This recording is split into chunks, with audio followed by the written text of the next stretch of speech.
नमस्कार, मैं अशोक कुमार पांडे और स्वागत है आपका टीसीएच पर। जब आदमी पागल होता है तो एक के बाद एक उसके दांव गलत पड़ते चले जाते हैं और ठीक यही हो रहा है ट्रंप के साथ। कल मैंने कहा था कि जो आदमी खुद को खुदा समझने लगता है, भगवान समझने लगता है, गॉड समझने लगता है, वो पागल हो चुका होता है और पागल होने की यह सबसे बड़ी निशानी होती है। और इस पागलपन में ट्रंप से एक के बाद एक गलतियां होती जा रही हैं और उसके समझ में नहीं आ रहा है कि अब वो किस रास्ते पर चले। वहीं दूसरी तरफ ईरान को अगर आप देखेंगे तो वो एक एक पासे बहुत सोच समझ के फेंक रहा है। मैं सारी चीजों पर आऊंगा, लेकिन सबसे पहले पोप वाला वो जो कार्टून उसने बनाया था जिसमें खुद को पोप की तरह पेश किया था, इतना प्रेशर पड़ा, उसके लोगों ने उसको इतनी गालियां देनी शुरू की, यहां तक कि इटली की प्राइम मिनिस्टर मेलोनी ने बाकायदा बयान जारी करके कहा कि पोप का जिस तरह से अपमान किया गया है और जिस तरह से ये ईसा मसीह बनने का सारा खेल किया गया है वो बेहद शर्मनाक है कि ट्रंप को अपना वो ट्रूथ सोशल का जो पोस्ट था वो हटाना पड़ा, वो तस्वीर हटानी पड़ी। अमेरिका है, हिंदुस्तान तो है नहीं कि कोई सवाल नहीं पूछेगा। अमेरिका में जब उससे सवाल पूछा गया तो उसने कहा, अरे मुझे तो ये लगा कि मैं डॉक्टर बना हुआ हूं उसमें। मतलब उस तस्वीर को देखिए, कहीं से कोई डॉक्टर आपको आज तक वैसा दिखाई दिया है? उसने कहा कि मुझे तो लगा मैं डॉक्टर बना हुआ हूं और रेड क्रॉस सोसाइटी की मैं मदद कर रहा हूं। उस तस्वीर को आप गौर से देखिएगा तो जो बंदा लेटा हुआ है, जिसको मरीज बताया जा रहा है, उसकी शक्ल जेफरी एप्स्टीन से बहुत ज्यादा मिलती है। और देखकर मुझे भी यही लगा था कि ट्रंप क्या दुनिया को बता रहा है कि वो शायद विश्व इतिहास के सबसे बड़े पीडोफाइल जेफरी एप्स्टीन का सर सहला रहा है, या फिर ईसा मसीह सीधे जेफरी एप्स्टीन को आशीर्वाद दे रहे हैं, ऐसा उसने दिखाने की कोशिश की थी। खैर, जो भी था, इस मामले में जबरदस्त उसके ऊपर मार पड़ी है और ईरानियों ने इसका फायदा उठाया है। वैसे भी ईरान को जीसस से कभी कोई प्रॉब्लम नहीं रही है। जिन लोगों को नहीं पता है उनको मैं बता दूं कि अली खामनेई साहब ने एक किताब लिखी थी, Christ in the light of glory, और ये Christ in the light of glory अंग्रेजी में भी पब्लिश हुई है।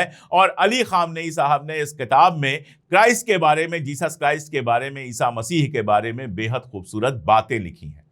यही नहीं, अगर आपको याद होगा तो 12 रोजा जंग के दौरान हमने आपको दिखाया था कि वहां एक ईसाई सैनिक मारा गया था और उस ईसाई सैनिक के घर चलकर खुद गए थे अली खामनेई, उनकी मां के साथ बैठे थे और उनको श्रद्धांजलि दी थी।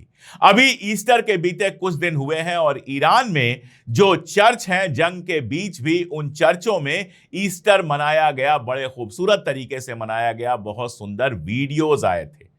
तो पजेश्कियन साहब ने और कालीबाफ ने दोनों ने बाकायदा ट्वीट किया और ट्वीट करके ट्रंप की इस हरकत की जबरदस्त मजम्मत की। हालांकि कल हमारे दोस्त हैं डॉक्टर प्रशांत, उन्होंने कहा कि मजम्मत बहुत हो चुकी है, मरम्मत की बारी है। मरम्मत तो खैर वहां की जनता ही कर सकती है, अमेरिका की जनता कर सकती है। इंपीचमेंट की बात काफी आगे बढ़ चुकी है और कई सारे जानकारों का कहना है कि हो सकता है कि साल बीतते बीतते ट्रंप का पॉलिटिकल कैरियर हमेशा हमेशा के लिए खत्म हो जाए। हम तो चाहेंगे यही हो, ताकि दुनिया को यह समझ में आए कि जो हमेशा जंग में लगे रहते हैं या इजराइल की गुलामी करके जो बम बरसाते हैं, अपने बच्चों को मारते हैं, उनकी तबाही तय है। अभी तक ये होता था कि अमेरिका जहां भी जाता था, जो भी करता था, सारे दांव सीधे पड़ते थे और अमेरिका को फायदा ही फायदा होता था। इस बार सारे दांव उल्टे पड़ रहे हैं। लेकिन इन सब के बीच में अमेरिका एक खेल खेल रहा है। मैं आपको बताऊंगा चाइना ने क्या किया, बाकी सारी चीजें मैं आपको बताऊंगा।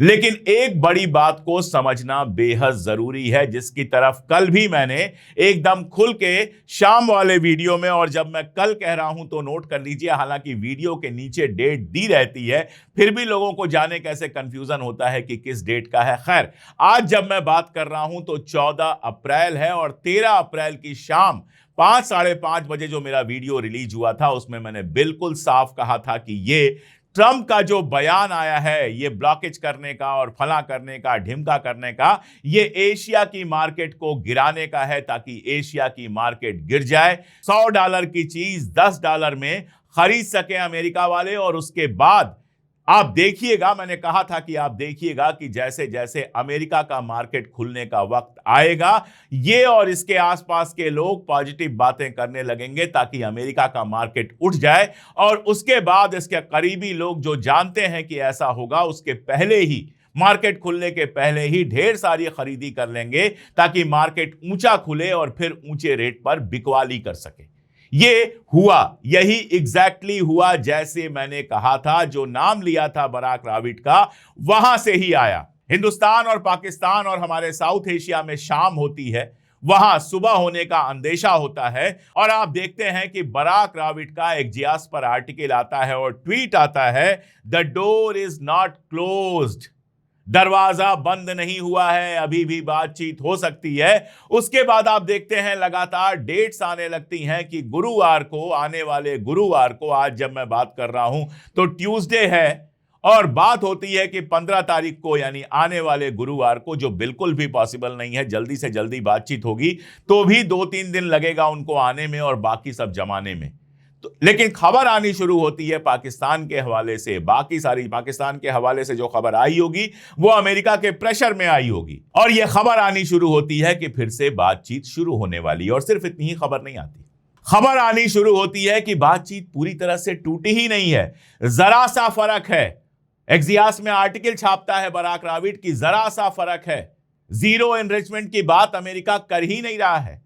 अमेरिका कह रहा है कि 20 साल के लिए टाल दीजिए और ईरान कह रहा है हम 5 साल से ज्यादा नहीं टालेंगे, तो कोई बीच का रास्ता निकल सकता है। यानी अमेरिका की मार्केट को यह संदेश दिया जा रहा है कि यह ब्लॉकेज वगैरह बहुत लंबा नहीं चलना है, ऑयल सप्लाई होती रहेगी, समझौता हो जाएगा ताकि मार्केट ऊपर उठ जाए।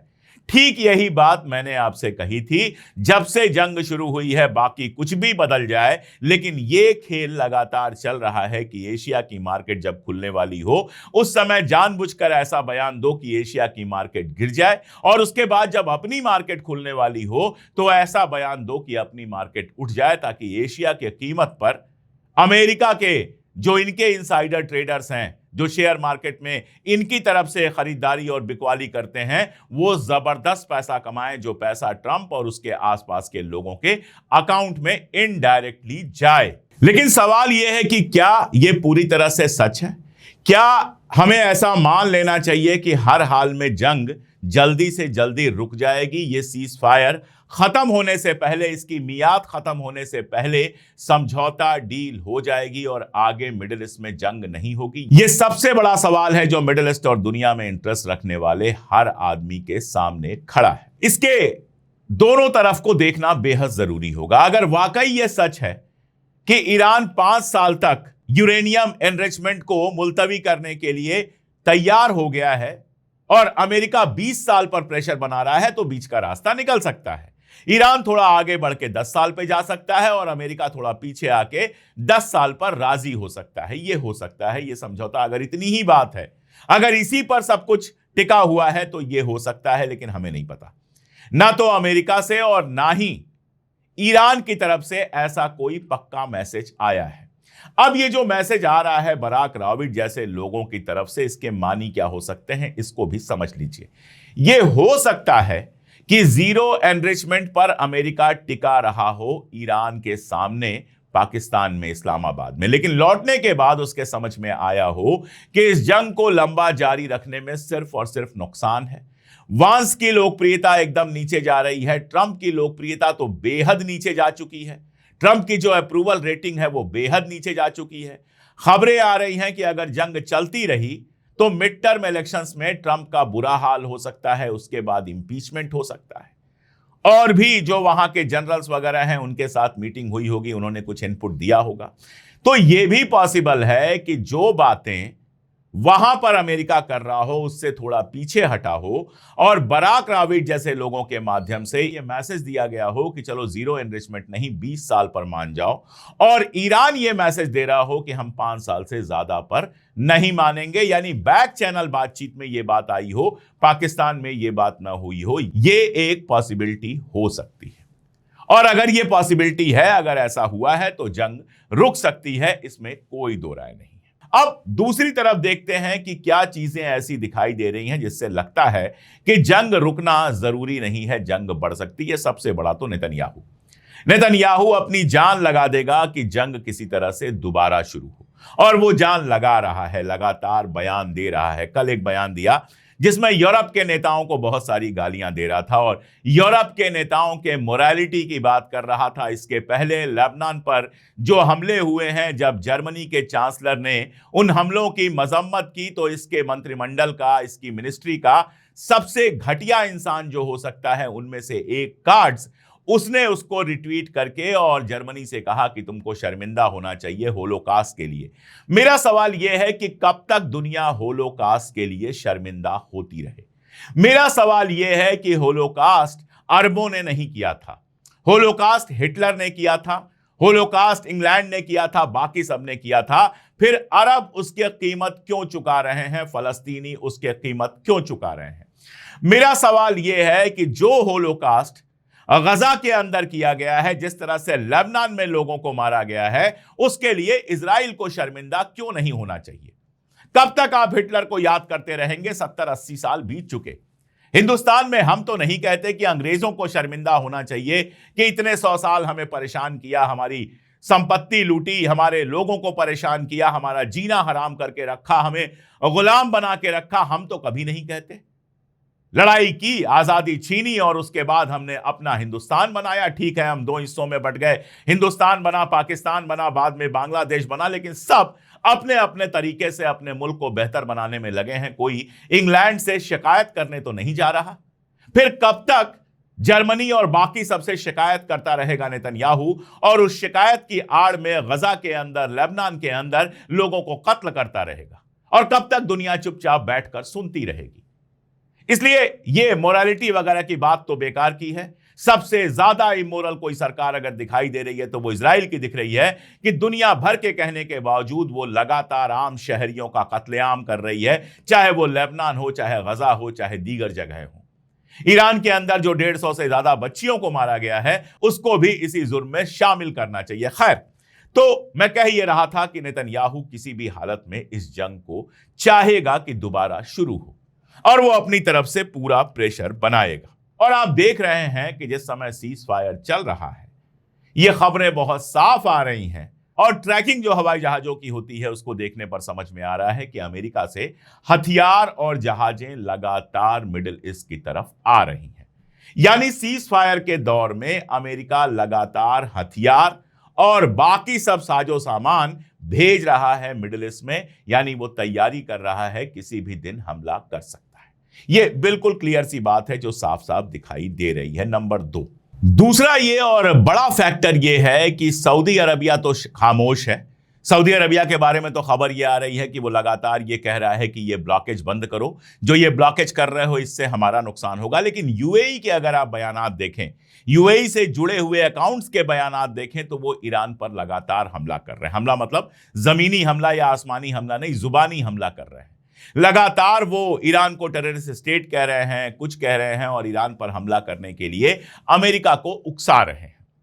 अब अमेरिका इनका कितना असर लेगा, यह भी देखने वाली बात होगी। तीसरी बात यह कि ट्रंप लगातार यह चाहता है कि कैसे भी ईरान पर जो कुछ हो रहा है उसको जीत की तरह दिखाए। वो जीत कह भी रहा है, लेकिन जिस तरह से बातचीत टूटी, जिस तरह से ईरान उसकी कोई शर्त मानने को तैयार नहीं है।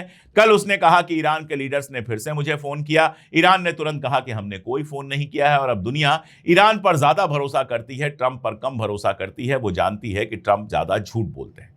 तो अपनी जीत दिखाने के लिए क्या एक बार फिर से वो बूट ऑन ग्राउंड कर सकता है? कोई छोटा सा इलाका कब्जा करके उसको अपनी जीत बता सकता है। एक बार कोशिश कर चुका है, और मैं इस बात पर फक्र महसूस कर सकता हूं, या आप यूं कहें कि संतोष महसूस कर सकता हूं, सुकून महसूस कर सकता हूं कि मैं वो पहला आदमी था यूट्यूब पर कम से कम जिसने ये कहा कि इस्फहान में जो जहाजें इनकी आई थी 150 के आसपास और लोग आए थे, वो यूरेनियम चुराने आए थे, बूट ऑन द ग्राउंड करने आए थे, वहां पर कब्जा करने या वहां पर कोई खेल करने आए थे, वो रेस्क्यू करने नहीं आए थे। लेकिन उस समय ईरान ने इनका boot on the ground fail कर दिया। उसके बाद खर्क का नाम लेना थोड़ा इन्होंने कम कर दिया है। लेकिन क्या इस खामोशी के बीच किसी और आइलैंड पर, किसी और जगह पर यह आर्मी वगैरह भेजकर अपना झंडा फहराकर, भले वो झंडा 24 घंटे 48 घंटे रहे, अमेरिका में ये मैसेज देना चाहते हैं कि किसी भी तरह से हमने ईरान को जीत लिया? ये एक लालच हो सकती है ट्रंप की, जो जंग को दोबारा शुरू करवा सकती है। दोबारा मैं क्यों कह रहा हूं कि अगर वो ऐसा करेंगे तो ईरान तैयार बैठा है, उनकी जहाजें आ रही हैं अगर हमें खबर है, उनके हथियार आ रहे हैं अगर हमें खबर है, तो ईरान को भी खबर है। ईरान किसी भी तरह की खुशफहमी में नहीं है और पूरी तरह से तैयार है कि अगर दोबारा जंग शुरू होती है तो क्या होगा। उसने कहा है कि इस बार हम ऐसे हथियारों का मुजाहिरा करेंगे जिसके बारे में दुश्मन ने सोचा भी नहीं होगा। हम इस तरह से लड़ाई करेंगे, ऐसे नए वारफेयर करेंगे जिसका इम्कान भी नहीं होगा वॉशिंगटन में बैठे हुए लोगों को। तो ईरान पूरी तरह से तैयार है इस जंग के लिए। ये दो सूरतें हो सकती हैं, या तो सीज फायर हो जाए और या तो जंग शुरू हो जाए। दोनों में क्या क्या हो सकता है वो मैंने आपको बताया। अब रहा सवाल ये ब्लॉकेट का। ये ब्लॉकेट एक ऐसा कदम है जो लागू होने से पहले ही फेल होना तय है। कल मैंने बहुत डिटेल में आपको बताया था कि अगर ये ब्लॉकेट लगता है तो क्या होगा, और वही सारी चीजें दिख रही हैं। चाइना का एक जहाज जो सैंक्शन जहाज था, जिसके ऊपर पहले से सैंक्शन लगा हुआ था, उसने होर्मुज को क्रॉस किया। जो स्ट्रेट ऑफ होर्मुज है उसको क्रॉस किया इनकी नाकाबंदी के बावजूद, और पहला वो जहाज बन गया जिसने इनकी नाकाबंदी के बावजूद उस इलाके को क्रॉस किया। ये जहाज, इसमें 2.5 लाख बैरल मेथनॉल लदा हुआ था और जिसको यूएई के हमरिया पोर्ट से लोड किया गया था। यानी चाइना इनके ब्लॉकेट के बावजूद अपना जहाज ले गया, सीधे इनको धमकी दे चुका है चाइना कि हमारे मामलों में दखल मत कीजिए वरना बात बहुत बढ़ सकती है। और चाइना जैसी कंट्री से जंग करने के बारे में ट्रंप नहीं सोच सकते। अब आप सोचिए, मान लीजिए पाकिस्तान कोई जहाज लेकर जाता है तो क्या ट्रंप की आर्मी उस पर हमला करेगी? उस पर हमला करने का मतलब यह है कि अब पाकिस्तान उसके बाद ईरान और इनके बीच बातचीत में शामिल नहीं होगा। ऐसे ही अगर हिंदुस्तान कोई जहाज ले आता है तो क्या ट्रंप नरेंद्र मोदी को इतना बड़ा दुश्मन बनाना चाहेंगे? रहा सवाल यूरोप का, तो यूरोप की कंट्रीज ने बहुत क्लियर कर दिया है, नाटो के पार्टनर से लेकर बाकी कंट्रीज ने, कि हम इस नाकाबंदी में शामिल नहीं होंगे। सऊदी अरबिया इनसे कह रहा है कि यह नाकाबंदी हटाओ। तो यह एक ऐसा नाकाबंदी है जिसका कोई हासिल नहीं है। दरअसल वेनेजुएला या क्यूबा या छोटे से जो देश हैं जो 3 तरफ 4 तरफ से पानी से घिरे हुए हैं, उनमें नाकाबंदी हो सकती है सक्सेसफुल। लेकिन ईरान जैसा बड़ा मुल्क जिसके पास जमीनी रास्ते खुले हुए हैं, उनमें नाकाबंदी का कोई खास फायदा नहीं होना है। आप देखिए, टर्की ने ट्रक्स भिजवाए हैं ईरान के लिए, गुरबलाग जो उनका बॉर्डर है वहां से भिजवाया है, जमीनी रास्ते से आ रहा है। पाकिस्तान ने मिडिल ईस्ट के लिए एक नया रास्ता खोल लिया है, वाया अफगानिस्तान ट्रक से वो सामान भिजवा रहा है ईरान के लिए। कैस्पियन सागर आप ऊपर देखते हैं तो रशिया के साथ सारी चीजें आराम से आ सकती हैं, जा सकती हैं, क्योंकि कैस्पियन सागर पर अमेरिका का कोई कंट्रोल नहीं है। वहां जाकर ये ब्लॉकेज नहीं कर सकते। वहां ब्लॉकेज करने का मतलब है रशिया के साथ सीधा पंगा लेना, जो इनके औकात की बाहर की बात है। तो ईरान अपना सारा माल जमीन के रास्ते भी भेज सकता है और जमीन के रास्ते मंगा भी सकता है। तमाम मुल्कों ने ईरान के साथ समझौता कर लिया था कि स्ट्रेट ऑफ होर्मुज से हमारा आता रहेगा, कुछ ने पैसे देकर यानी टाल देकर और कुछ ने बिना टाल के। कल जो ईरान के राजदूत इंडिया में हैं, उनका बयान आया कि भारत की जो जहाजें, इंडिया की जो जहाजें वहां से आ रही हैं, उनको कोई टाल नहीं देना पड़ेगा क्योंकि हिंदुस्तान हमारा दोस्त है। और आपको मैंने बताया था कि खामनेई साहब का 40वां जो यहां पर मनाया गया, उसमें भारत सरकार ने अपने मिनिस्टर को भेजा था। तो आप समंदर लॉक कर देंगे, ईरान से ज्यादा नुकसान होगा गल्फ कंट्रीज को। इसीलिए सऊदी अरबिया कह रहा है कि भैया ये ब्लॉकेट बंद करो। तो ये ब्लॉकेट तो सक्सेसफुल नहीं होने वाला है। इसके पीछे बहुत सारे रीजन हैं, कुछ मैंने कल आपको बताया और कुछ मैं आज बता रहा हूं। ब्लॉकेट के सक्सेसफुल करने के लिए जो भी जहाजें वहां से गुजरेंगी सबको आपको मारना पड़ेगा। वहां से जहाजें मान लीजिए जापान की गुजर रही हैं, क्या आप उनको मारेंगे? चाइना की गुजर रही हैं, क्या आप उनको मारेंगे? इंडिया की गुजर रही हैं, क्या आप उनको मारेंगे? और अगर मारेंगे तो दुनिया जो पहले ही आपसे खफा है उसको आप और ज्यादा नाराज करेंगे। आपका समर्थन वैसे ही गिरता जा रहा है। मैं एक एग्जांपल देकर बात खत्म करूं। कनाडा में इजराइल का समर्थन करने वालों के नंबर्स 22% रह गए हैं, यानी 78% कनाडाई जो हैं वो इजराइल के खिलाफ हो चुके हैं। और इस समय इजराइल के खिलाफ होने का मतलब है ट्रंप के खिलाफ होना। तो आप समझिए कि ट्रंप लगातार अकेला पड़ता जा रहा है। इजराइल की जो चीखें हैं, जो पुकारें हैं, जो तमाशे हैं, वो इसीलिए हैं कि अब कोई उनको नहीं सुन रहा। सारी दुनिया के सामने वो नंगे हो चुके हैं। सारी दुनिया बहुत कायदे से उनको पहचान रही है। स्पेन के प्राइम मिनिस्टर ने चाइना से कहा कि अब इंटरनेशनल पॉलिटिक्स में तुमको बड़ा रोल निभाना चाहिए। स्पेन के प्राइम मिनिस्टर की वाइफ के ऊपर अचानक से करप्शन वगैरह का केस हो जाता है, जो स्पेन के अंदर के ज़ायनिस्टों का खेल होगा, लेकिन उसके बाद भी किसी को कोई फर्क नहीं पड़ता। तो कुल मिला जुलाकर हालात ऐसे हैं कि ईरान का समर्थन लगातार बढ़ता जा रहा है। लोग सीधे कहें या ना कहें, लेकिन ईरान के साथ लगातार समझौते कर रहे हैं। अमेरिका का कोई साथ देने को तैयार नहीं है। पोप के बारे में और ईसा मसीह के साथ जो तमाशा उन्होंने किया है, ट्रंप ने किया है, उसको लेकर जबरदस्त मजम्मत हो रही है। और अब अमेरिका पीछे हटता हुआ दिख रहा है जीरो एनरिचमेंट वाली बात से। 20 साल की बात कर रहा है, ईरान कह रहा है 5 साल की। पाकिस्तान, टर्की और बाकी सब कंट्रीज लगी हैं कैसे भी समझौता हो जाए। मामला एकदम उलझा हुआ है, लेकिन यह भी मुमकिन है कि अगले 2-4 दिन में मामला सुलझ जाए, और यह भी मुमकिन है कि कभी भी बमबारियां फिर से शुरू हो जाए। दुनिया एक बेहद खतरनाक मरहले पर खड़ी है। दुआ कीजिए कि अमन बना रहे, दुआ कीजिए कि डील हो जाए, और दुआ कीजिए कि ट्रंप के खाली दिमाग में शैतानी ख्यालों के अलावा कभी कभार कुछ अच्छे ख्यालात भी घुस सके। आज के लिए इतना ही। बहुत शुक्रिया।